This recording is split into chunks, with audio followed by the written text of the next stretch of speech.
తెలంగాణ రాజకీయాల్లో phone tapping వివాదం సద్దుమణకకు ముందే ఇప్పుడు హ్యాకింగ్ రూపంలో సరికొత్త రాజకీయం దుమారం రేగుతుంది.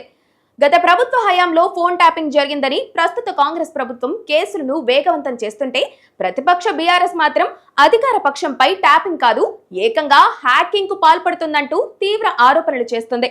మాజీ మంత్రి హరీష్ రావు ప్రభుత్వం ప్రతిపక్ష నేతల కదలికలపై నిఘా ఉంచేందుకు అధునాతన సాంకేతికతను వాడుతుందని ఆరోపించారు.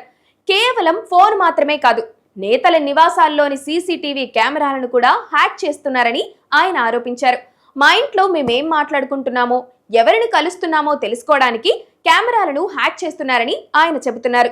గతంలో తాము ట్యాపింగ్ చేశామని ఆరోపించిన వారు ఇప్పుడు అంతకంటే దారుణమైన హ్యాకింగ్ సంస్కృతికి తెరలేపారని ఆయన అంటున్నారు. ఈ హ్యాకింగ్ ఆరోపణల వెనుక ప్రభుత్వం ఉపయోగిస్తున్న కొన్ని ప్రత్యేక సాఫ్ట్వేర్ల గురించి హరీష్ రావు ప్రత్యేకంగా ప్రస్తావించారు. సీసీటీవీలు ఇంటర్నెట్ కు కనెక్ట్ అయి ఉండటాన్ని ఆసరాగా చేసుకుని ఐపీ అడ్రస్ల ద్వారా ప్రైవేట్ సంభాషణలను రికార్డ్ చేస్తున్నారని బీఆర్ఎస్ నేతలు ఆరోపిస్తున్నారు. గతంలో ట్యాపింగ్ కేసులో అధికారులు జైలుకు వెళ్లిన విషయాన్ని గుర్తు చేస్తూ ఇప్పుడు హ్యాకింగ్ కు సహకరిస్తున్న అధికారులు కూడా భవిష్యత్తులో అదే పరిస్థితిని ఎదుర్కోవాల్సి ఉంటుందని ఆయన హెచ్చరిస్తున్నారు. ఒకప్పుడు ఫోన్లలో ట్యాప్ శబ్దాల కోసం వెతుక్కున్న నేతలు ఇప్పుడు గోడలపై ఉన్న కెమెరాల వైపు అనుమానంగా చూడాల్సిన పరిస్థితి ఏర్పడింది. తెలంగాణ రాజకీయాల్లో ఈ ట్యాపింగ్ వర్సెస్ హ్యాకింగ్ వార్ రాబోతున్న రోజుల్లో మరింత ఆసక్తికరంగా మారబోతోంది.